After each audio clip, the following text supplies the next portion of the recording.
অন্তর্বর্তীকালীন সরকারের প্রধানমন্ত্রী হিসেবে শুক্রবার রাতে শপথ গ্রহণ করেছেন সাবেক বিচারপতি সুশীলা কার্কি। আর এরপরই আন্দোলনকারী ও সাধারণ মানুষের মাঝে স্বস্তি ফিরে এসেছে।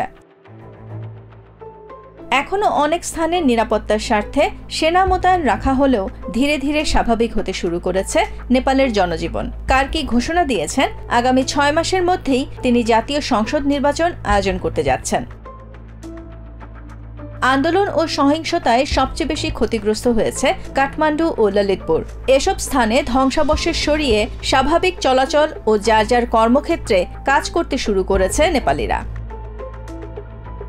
কাঠমান্ডুর বিভিন্ন বাজার, মার্কেট ও পর্যটন স্থানগুলোতে আবারও লোক সমাগম হতে শুরু করেছে। নতুন সরকার প্রধান হিসেবে সুশীলা কার্কির কাছে সাধারণের দাবি একটি সৎ ও দুর্নীতিমুক্ত সরকার গঠন করা। সস্তানি রেগমি নামের এই সবজি বিক্রেতার একটাই চাওয়া, দেশটা যেন আরো উন্নত হয়। আমি চাই আমাদের দেশ আরো উন্নত হোক, সমৃদ্ধ হোক, সবাই যেন একটি সুন্দর জীবন পায় এবং ঐক্যবদ্ধভাবে থাকে। সব ভাই বোনরা একসাথে কাজ করে দেশকে এগিয়ে নিয়ে যেতে হবে আমাদের।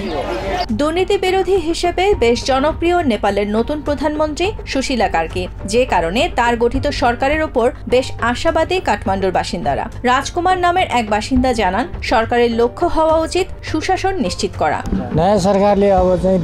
নতুন সরকারের উচিত দেশকে অন্যায় ও দুর্নীতি মুক্ত করা, মন্ত্রিসভার সদস্যদের নিয়ে একটি সরকার গঠন করা যারা নিজ নিজ ক্ষেত্রে বিশেষজ্ঞ।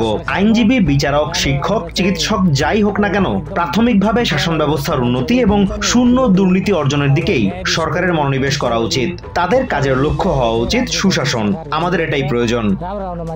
পুরনো সংসদ ভেঙে দিয়ে সুশীলাকে প্রধানমন্ত্রী করে নতুন সংসদ গঠন করা হয়েছে, যার অনুমোদন দিয়েছেন প্রেসিডেন্ট। আর তাই নতুন মন্ত্রিসভা গঠনের পাশাপাশি সংবিধানও সংশোধন করার দাবি জানান কাঠমান্ডু বাসিন্দা লীলা লুইতেল।